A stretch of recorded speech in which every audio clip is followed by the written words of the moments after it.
Hello friends, ಅಡುಗೆ ಪ್ಯಾಷನ್ಗೆ ಎಲ್ಲರಿಗೂ ಕೂಡ ಸ್ವಾಗತ. ಇವತ್ತೊಂದು ರುಚಿಯಾದಂತಹ ಇಡ್ಲಿ ಅಂತ ಹೇಳ್ಬೋದು. ಅದೇ ರೀತಿಯಲ್ಲಿ ಒಂದು ಪಡ್ಡು ಕೂಡ ಮಾಡ್ತಾ ಇದ್ದೇನೆ. ಬಾಳೆಹಣ್ಣು ಮನೆಯಲ್ಲಿ ಹಣ್ಣಾಗಿ ಒಂದೊಂದು ಸತಿ ಮುಗಿಯೋದೇ ಇಲ್ಲ, ಹೇಗೆ ಖಾಲಿ ಮಾಡೋದು ಅಂತ ಹೇಳಿ ಯೋಚನೆ ಮಾಡ್ತಾ ಇರ್ತೇವಲ್ಲ, ಅಂಥ ಟೈಮಲ್ಲಿ ಇಂಥ ರೆಸಿಪಿ ಮಾಡಿ. ಯಾಕೆಂದರೆ ಕೆಲವೊಮ್ಮೆ ತುಂಬ ಹಣ್ಣಾದರೆ ಕೂಡ ಬಾಳೆಹಣ್ಣು ತಿನ್ನಲಿಕ್ಕೆ ಅಷ್ಟು ಟೇಸ್ಟ್ ಆಗೋದಿಲ್ಲ. ಇದಕ್ಕೆ ನೋಡಿ, ಇಲ್ಲಿ 2 ಬಾಳೆಹಣ್ಣಿತ್ತು. ಇದನ್ನು ಫಸ್ಟ್ ಸ್ಮ್ಯಾಶ್ ಮಾಡ್ಕೊಳ್ಬೇಕು. ಸಿಪ್ಪೆನೆಲ್ಲ ತೆಗೆದು ನೋಡಿ, ಒಳ್ಳೆ ಹಣ್ಣಾಗಿದೆ ಇದು. ಚೆನ್ನಾಗಿ ಸ್ಮ್ಯಾಶ್ ಮಾಡ್ಕೊಳ್ಬೇಕು. ಈ ರೀತಿ ರೆಸಿಪಿ ಬಾಳೆಹಣ್ಣಿಂದ ಮಾಡೋದಾದರೆ ತುಂಬ ರುಚಿಯಾಗಿರ್ತದೆ. ಹಾಗೆ ಇದು ಎಣ್ಣೆಯಲ್ಲಿ ಎಲ್ಲ ಫ್ರೈ ಮಾಡುವಂಥದ್ದಲ್ಲ, ಬೆಳಗಿನ ತಿಂಡಿಗೆ ಮಾಡ್ಕೊಳ್ಬೋದು. ಇದಕ್ಕೊಂದು ಸ್ವಲ್ಪ ಬೆಲ್ಲವನ್ನು ಹಾಕ್ಕೊಂಡಿದ್ದೇನೆ, ಒಂದು ಸಣ್ಣ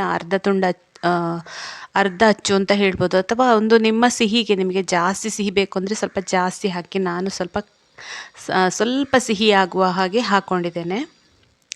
ಇದಕ್ಕೆ ನೀವು ಚಟ್ನಿ ಪುಡಿ ಅಥವಾ ಚಟ್ನಿ ಏನಾದರೂ ಮಾಡ್ಕೊಂಡು ತಿನ್ಬೋದು. ಅಥವಾ ತುಂಬ ಸಿಹಿ ಮಾಡಿದರೆ ಏನು ಬೇಡ, ತುಪ್ಪ ಹಾಕ್ಕೊಂಡು ತಿನ್ನಲಿಕ್ಕೆ ತುಂಬ ಚೆನ್ನಾಗಿರ್ತದೆ. ಇಲ್ಲಿ ನಾನು ಚಿರೋಟಿ ರವೆನ ಹಾಕಿಕೊಂಡಿದ್ದೇನೆ. ಬಾಳೆಹಣ್ಣಿನ ಪ್ರಮಾಣ ನೋಡಿಕೊಂಡು ಚಿರೋಟಿ ರವೆ ನೀವು ಅಂದಾಜು ಮಾಡಿಕೊಳ್ಬೇಕು. ಇಲ್ಲಿ 2 ಕಪ್ಪು ಚಿರೋಟಿ ರವೆ ಬೇಕಾಯಿತು. ಹಾಗೆ ನಾನಿಲ್ಲಿ 1 ಕಪ್ಪಷ್ಟು ಮೊಸರು ಕೂಡ ಸೇರಿಸ್ಕೊಂಡೆ. ಈಗ ಟೋಟಲ್ ಆಗಿ 2 ಕಪ್ಪು ಚಿರೋಟಿ ರವೆ, 1 ಕಪ್ಪು ಮೊಸರು, ಇಷ್ಟು ಹಾಕಿ ಕಲಿಸ್ಕೊಳ್ಳೋದು.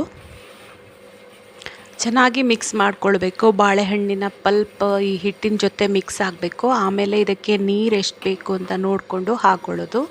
ನೀವು ರವೆ ಇಡ್ಲಿ ಮಾಡ್ತೀರಲ್ಲ, ಅದೇ ರೀತಿ ಇಡ್ಲಿ ಹಿಟ್ಟಿನ ಕನ್ಸಿಸ್ಟೆನ್ಸಿಯನ್ನು ನೋಡ್ಕೊಳ್ಬೇಕು. ಅದೇ ರೀತಿ ತುಂಬ ನೀರು ಮಾಡ್ಕೊಳ್ಳೋದು ಬೇಡ. ಇದೊಂದು ಸ್ವಲ್ಪ ಗಟ್ಟಿ ಇದ್ದರೆ ಇಡ್ಲಿ ಚೆನ್ನಾಗಿ ಬರ್ತದೆ. ನೋಡಿ, ಈಗ ಇದಕ್ಕೆ ಸ್ವಲ್ಪ ನೀರು ಹಾಕಿ ಚೆನ್ನಾಗಿ ಮಿಕ್ಸ್ ಮಾಡ್ಕೊಳ್ತಿದ್ದೇನೆ. ಹಾಗೆ ರುಚಿಗೆ ಸ್ವಲ್ಪ ಉಪ್ಪನ್ನು ಕೂಡ ಹಾಕ್ಕೊಳ್ಳೋದು. ತುಂಬ ಜಾಸ್ತಿ ಉಪ್ಪು ಬೇಡ, ಸ್ವಲ್ಪ ಸಿಹಿ ಇರೋದ್ರಿಂದ ಅದಕ್ಕೆ ಉಪ್ಪು ಹಾಕ್ಕೊಂಡ್ರೆ ಸಾಕು. ಇಲ್ಲಿ ನೋಡಿ, ಒಂದು ಅರ್ಧ ಚಮಚದಷ್ಟು ಸೋಡವನ್ನು ಹಾಕ್ಕೊಳ್ತಾ ಇದ್ದೇನೆ. ಸೋಡಾ ಹಾಕೋದ್ರಿಂದ ಇಡ್ಲಿ ಸಾಫ್ಟಾಗಿ ಬರ್ತದೆ.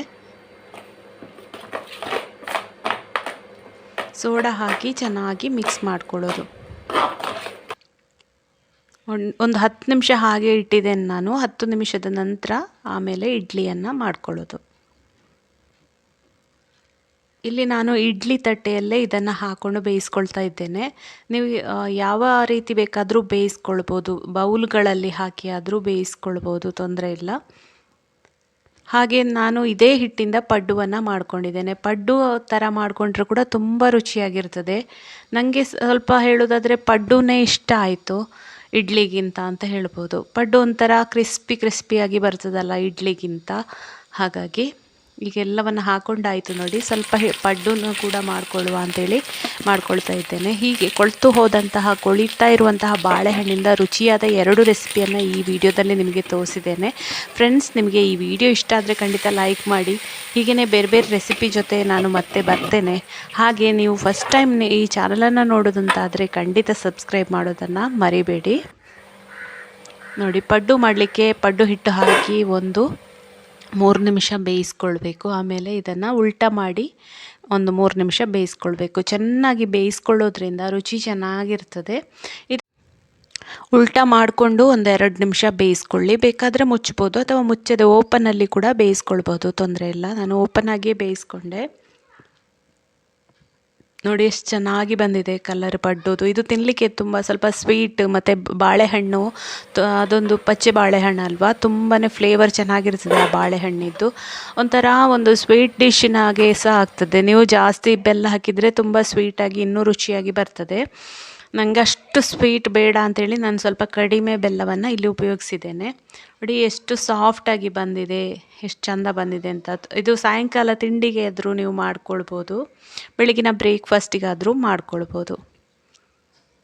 ತುಂಬ ಸಾಫ್ಟಾಗಿ ಬರ್ತದೆ, ಟೇಸ್ಟ್ ಕೂಡ ತುಂಬ ಚೆನ್ನಾಗಿರ್ತದೆ.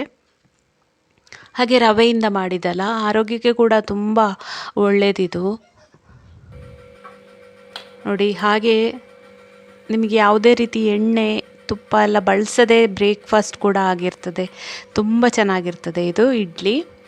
ಅದನ್ನು ಏನು ಅಂಟ್ಕೊಳ್ಳೋದೇ ಇಲ್ಲ ಇಡ್ಲಿ ತಟ್ಟೆಗೆ. ಈಗ ನೋಡಿ, ಎಲ್ಲ ಬಿಸಿ ಇದೆ. ಅದನ್ನು ಒಂದೊಂದೇ ತೆಗೆದು ಪ್ಲೇಟ್ಗೆ ಹಾಕ್ಕೊಳ್ತಾ ಇದ್ದೇನೆ. ತುಂಬಾ ಸಾಫ್ಟಾಗಿ ಬರ್ತದೆ ಈ ಇಡ್ಲಿ. ಫ್ರೆಂಡ್ಸ್, ನಿಮಗೆ ಈ ವಿಡಿಯೋ ಇಷ್ಟ ಆದರೆ ಖಂಡಿತ ಲೈಕ್ ಮಾಡಿ, ಶೇರ್ ಮಾಡಿ, ಹಾಗೆ ಕಮೆಂಟ್ ಮಾಡಿ. ಹಾಗೆ ಚಾನಲನ್ನು ಸಬ್ಸ್ಕ್ರೈಬ್ ಆಗೋದನ್ನು ಮರಿಬೇಡಿ. ಹೀಗೆಯೇ ರುಚಿ ರುಚಿಯಾದ ರೆಸಿಪಿಯೊಂದಿಗೆ ನಾನು ಮತ್ತೆ ಬರ್ತೇನೆ. ಅಲ್ಲಿಯವರೆಗೆ ನಮಸ್ಕಾರ. Bye bye. Take care. Thank you.